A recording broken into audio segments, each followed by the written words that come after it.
childhood memories can be laced with exhilaration and fear. The kind of fear that you don't see coming, but you recognize it immediately and can be succumb to it if you're not careful. It's the kind of fear that danced before me in June of 1961 when my beloved grandfather was preaching a sermon and then dropped dead of a heart attack immediately following delivering that sermon.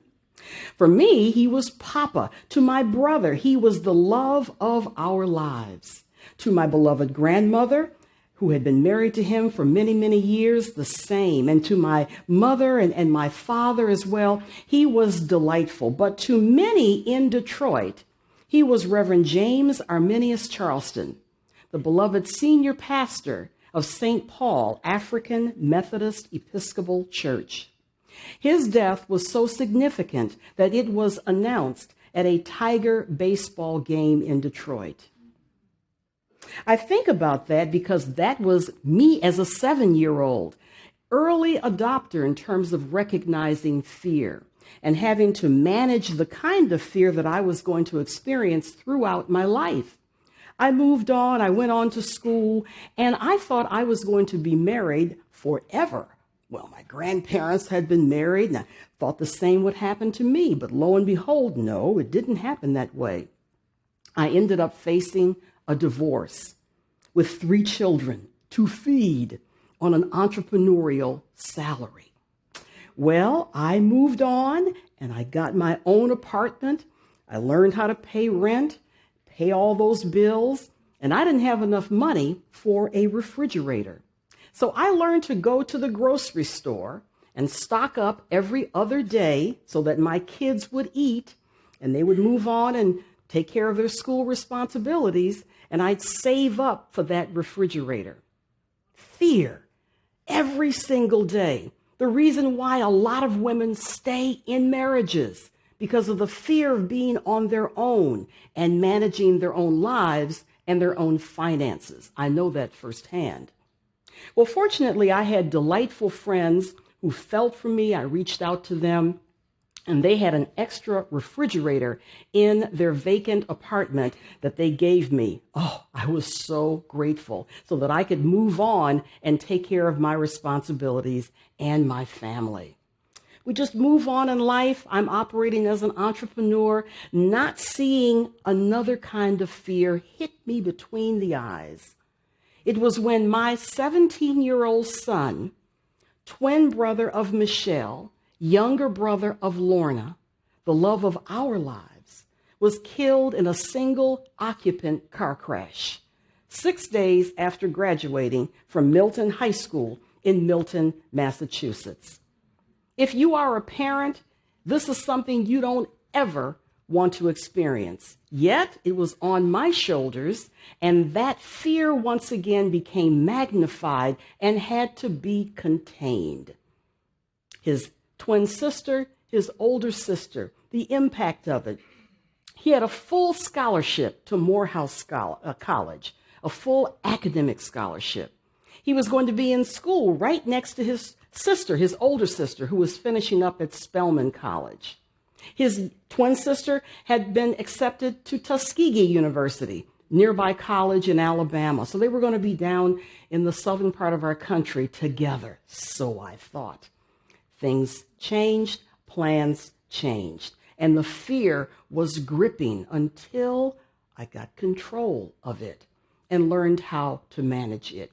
Gone were all of his aspirations in the twinkle of an eye.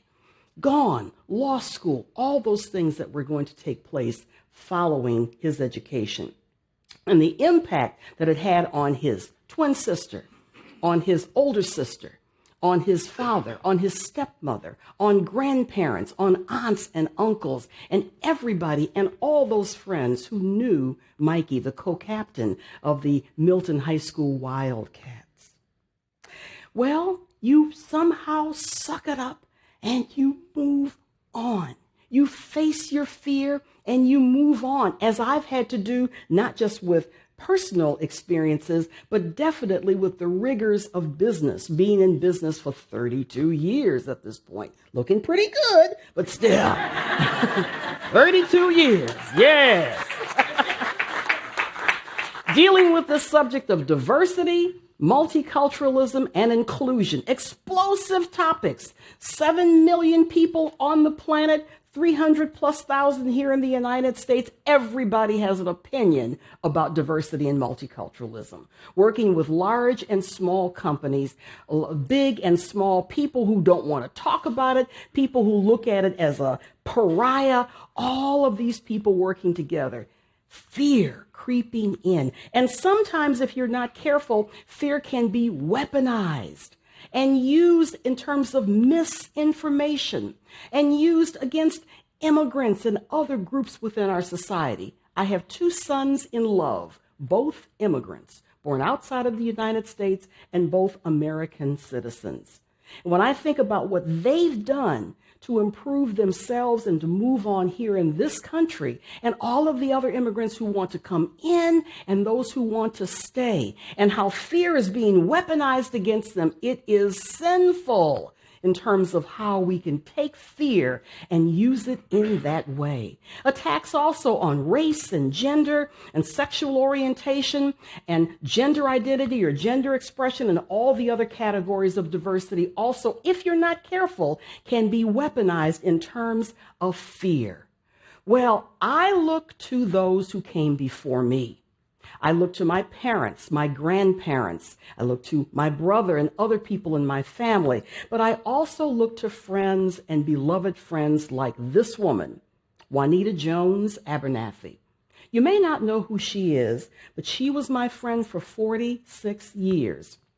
And we just lost her a few weeks ago.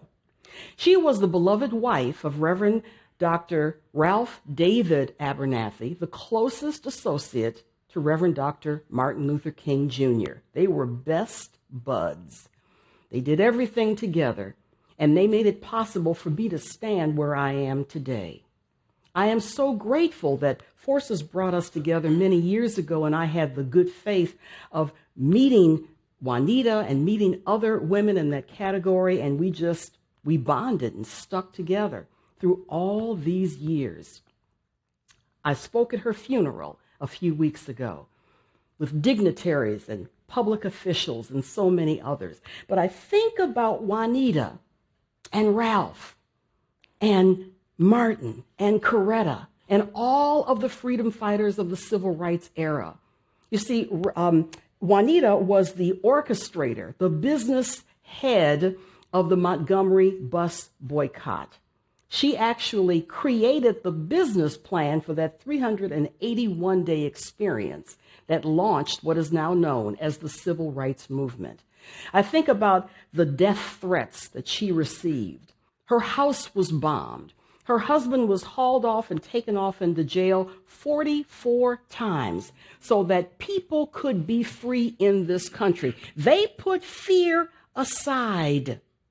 They decided that their future and the future of so many others, that was more important than how they felt personally.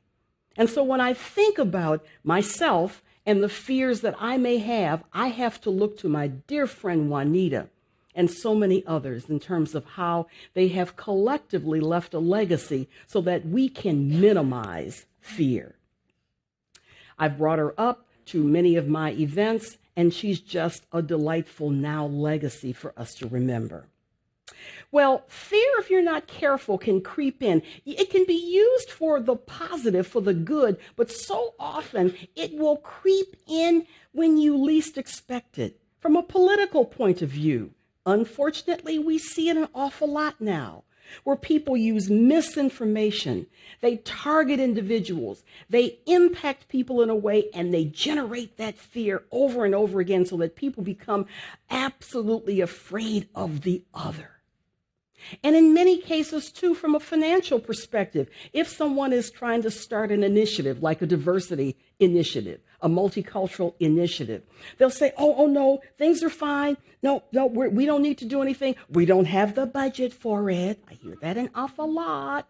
Or no, we have our diversity under control. So we don't need to move forward. We need to embrace the status quo. That's what people are actually saying, because the status quo is comfortable. When you become uncomfortable and you move forward, then you become vulnerable. And that's when the fear can be generated. And so what we are trying to say is that you want to minimize that as much as possible. Or the individual who says, what's in it for me? I'm 5 years from retiring from this job. Why do I want more work, more responsibility?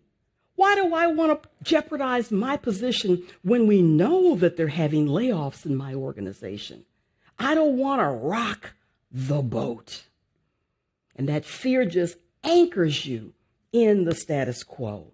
Well, what's the solution for it? The solution is pushing past our fear while focusing on our future, just like the freedom fighters, the civil rights era individuals, our ancestors who move forward. You say yes to things.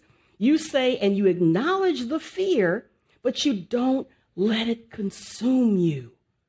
It's there. It's real. You're going to have problems and difficulties just like I have, but you push past it in a way where you gain the courage, where you know you can move forward. I saw it with my older daughter just a short while ago. She has a doctorate in clinical psychology. She will have been married almost 13 years in a short while. She is the mother of my granddaughters, who I love. She's a therapist. She is an elected official to her town's Board of Education, and she's a church leader. Yet, earlier this year, someone in a shopping center decided to drive by, a white male, drive by and call her the N-word. And then he moved ahead in his vehicle, and there were other people in that vehicle, and he said the same thing in rapid fire succession. Now, if you don't know what the N-word is, just turn to your neighbor and they'll tell you what it is. I'm not going to say that word. Well, fortunately, my daughter called me on the phone. We had a quick conversation, and she developed the courage, the therapeutic courage, to confront this man who called her the N-word. Yes, she did. He came out of the store. She took her cell phone, and she very politely and discreetly said, "Excuse me, sir. Can you give me a reason why you just called me the N-word?" And he was stunned. But he did not attack her. He did not then call her that name again. They had a 5-minute conversation. Some of his stuff was kind of crazy.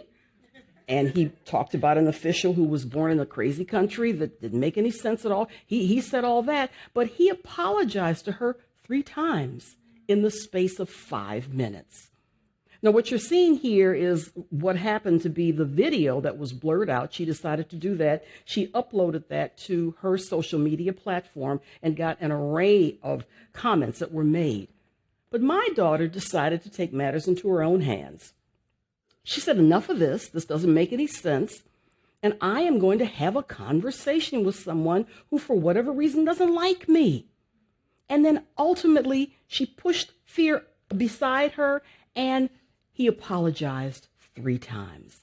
That's what happens when you have a mind shift. When you take this kind of information and stories and situations that you have in your lives, and you twist it and turn it around so that fear gets evaporated and moves aside so that people can become closer together from a collaborative perspective.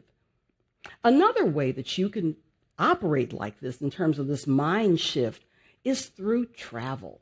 I love to travel. I do. I love to travel because it expands your mind. And unfortunately, in the United States, Less than 50% of Americans own passports, which means that they stay in their own confine, they travel on Club Med or whatever, and they don't have a chance to really expand as much as they could. Yet, 95% of the world lives outside of the U.S. So I am asking you to minimize your fear, put your fear aside, and learn that travel frees your mind. It puts you in another space. I am so grateful that I've had an opportunity to travel to 5 of the 7 continents. I've been to India more times than I can imagine. I'll be back there very shortly. I go to Kenya. I've had a chance to put a young man through high school in Kenya. He's like my son. All these kind of things because you step out of your fear factor and you move ahead. And I fortunately have a chance to take people with me. And so when you're looking at how you can move through the meanders of your life and look at all of your experiences, the mess you've created, the stuff that happens to you, you too can really move ahead. And if you can't travel, you can do all these things: podcasts, blogs. Young man on YouTube has 500,000 subscribers. You know what he does? He's in Thailand with his wife. He goes to different restaurants all over Southeast Asia, all over the world. He samples food. He puts his opinion on there, and people exchange information in an engagement perspective. It's a great way to learn. You can also do things like pen pals, and I call it the University of YouTube because there's so much you can learn on there. Or you can have a staycation if you have no money at all. It's okay. It's all right. Or you can go to the United Nations and sit in that building for free. You can take a tour if you'd like, but you can sit there and watch nearly 200 countries pass right by you with the people who come in and out of that building. That can be a way to travel. So there are ways where you can minimize your fear and reorient yourself so that you can become a better person because you manage it. It does not control you or consume you. And ultimately, your fear can be contained so that we know our future will be ours. Thank you so much.